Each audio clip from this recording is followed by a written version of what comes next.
Hi, you are listening to Kule Poshti live radio program. Kule Poshti is a Farsi program and also in Farsi means backpack. And we will be with you for an hour. Thank you. Kule Poshti.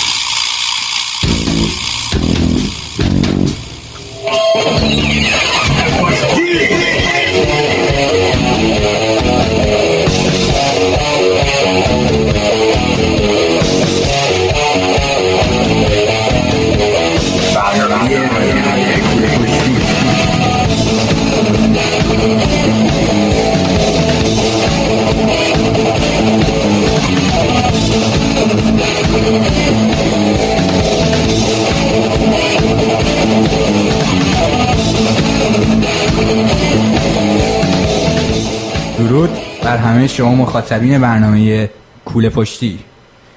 امیدوارم که هفته خوبی رو گذرونده باشید و هفته خوبی در انتظارتون باشه. امروز 20 آگوست سال 2012 میلادی برابر با 30 مرداد ماه سال 1391 خورشیدیه.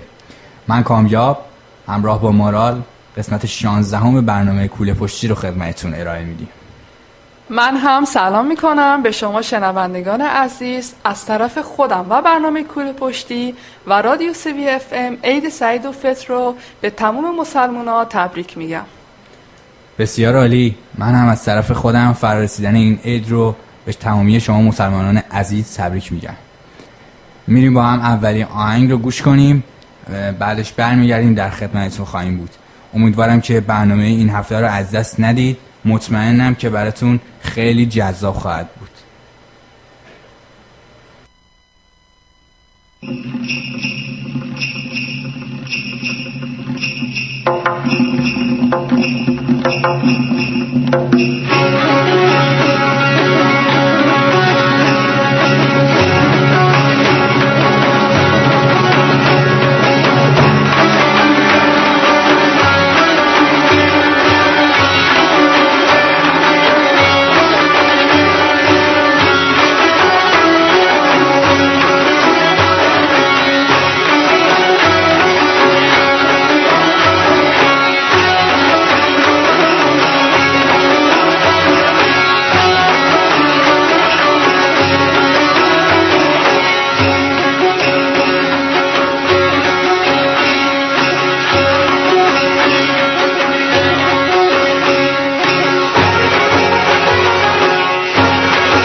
بله، مطمئنم که با شنیدن این موسیقی زیبا خاطرات زیادی برای شما تداعی شد.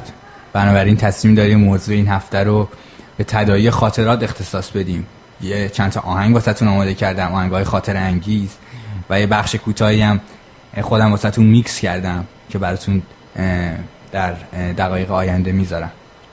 آهنگی که گوش کردین تیتراژ آغازین یکی از محبوب ترین سریال های پس از انقلاب به نام روزی روزگاری بود که بین سالهای 1368 تا 1371 از تلویزیون ایران پخش میشد.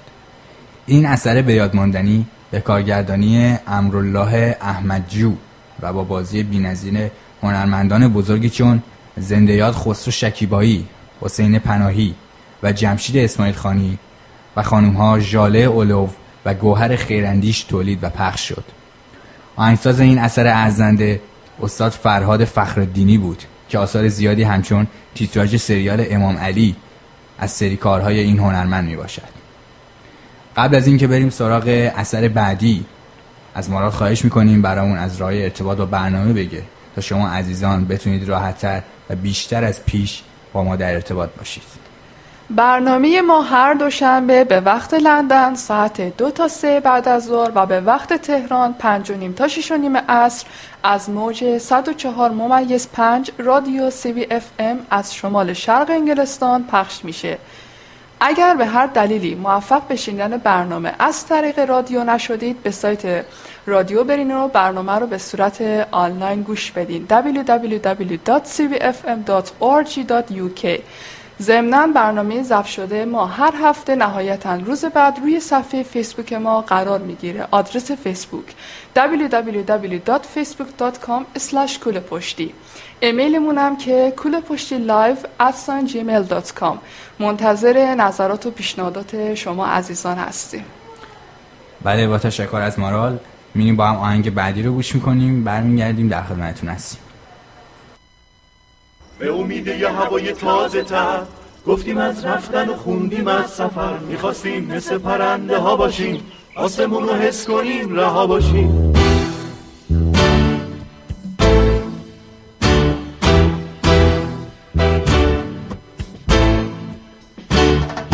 به امید یه هوای تازه تر گفتیم از رفتن و خوندیم از سفر، میخواستیم مثل پرنده ها باشیم، آسمون رو حس کنیم، رها باشیم. اومدیم دلو به دریا بزنیم، رنگ خورشید رو به شبها بزنیم، اما نه اینجا سراب غربته، سهممون یه کوله بار حسرته.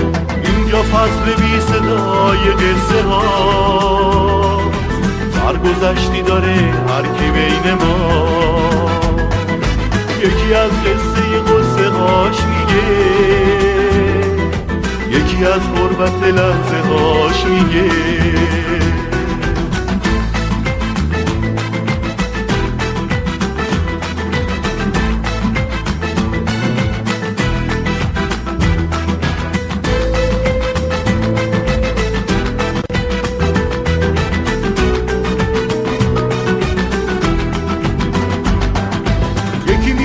شبو مهتابی کنه، شهر خاکستری رو آبی کنه، دلمون تنگ سکوتو بشکنی، شبو با خورشید و ماشتی بدی، دلمون تنگ سکوتو بشکنی، شبو با خورشید و ماشتی بدی. به امید یه هوای تازه تر گفتیم از رفتن و خوندیم از سفر، میخواستیم مثل پرنده ها باشیم، آسمون رو حس کنیم، رها باشیم. اومدیم دلو به دریا بزنیم، رنگ خورشید رو به شبها بزنیم، اما نه اینجا سراب غربته، سهممون یه کوله بار حسرته. اینجا فصل بی صدای قصه ها، سرگذشتی داره هر کی بین ما، یکی از قصه قصه هاش میگه، یکی از غربت لحظه هاش میگه.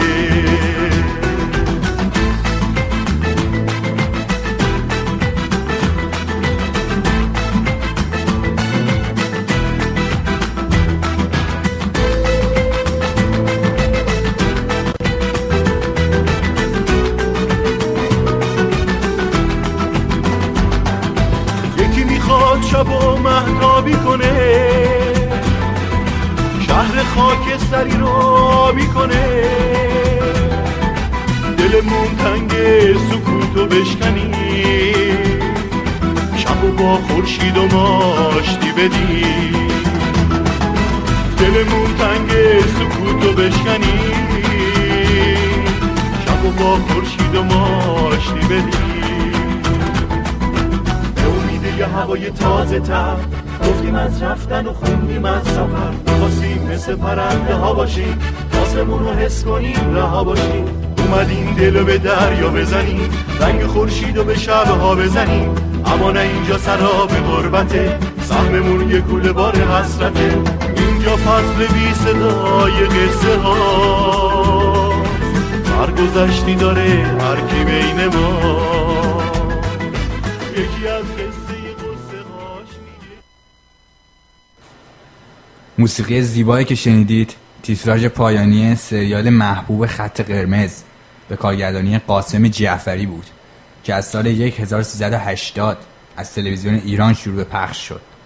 این سریال که بیشتر مخاطبینش جوانان بودند در مورد مسائل اجتماعی و روابط فرزندان و والدین و دوستاشون به تصویر کشیده شد. بازیگران این سریال شهرام حقیقت دوست، سروش گودرزی، پویا امینی و تعداد دیگری از هنرمندان جوان سینما و تلویزیون بودند.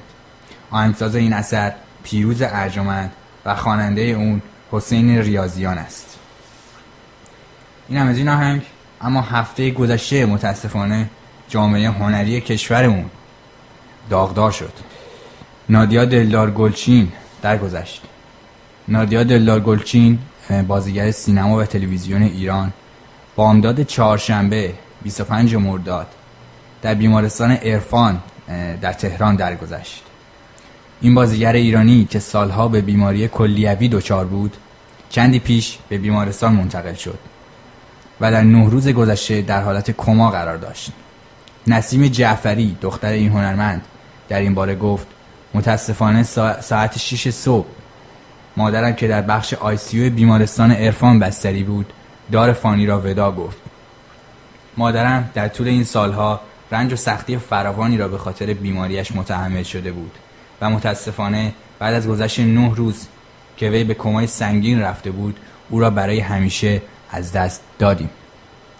دلدار گلچین که سالهاست از بیماری کلیه رنج می‌برد به تازگی از بیمارستان مدرس به بیمارستان عرفان منتقل شده بود.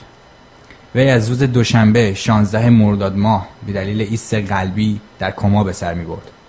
نادیا دلدار گلچین در سال 1339 در تهران متولد شد و پس از دریافت دیپلم موسیقی از هنرستان عالی موسیقی به بازیگری روی آورد. این بازیگر ایرانی دختر نادر گلچین، خواننده مشهور و دخترعموی مرجانه گلچین بود. او از سال 1369 بازیگری را با شرکت در فیلم ابلیس آغاز کرد و در سالهای بعد در فیلم‌های مانند روسری آبی، کمکم کن، مهر مادری، غریبانه، شیدا و فیلم‌های دیگر بازی کرد. روحش شاد و یاد و خاطره‌اش گرامی باد و جایی که سخن باز می‌ماند موسیقی آغاز می‌گردد.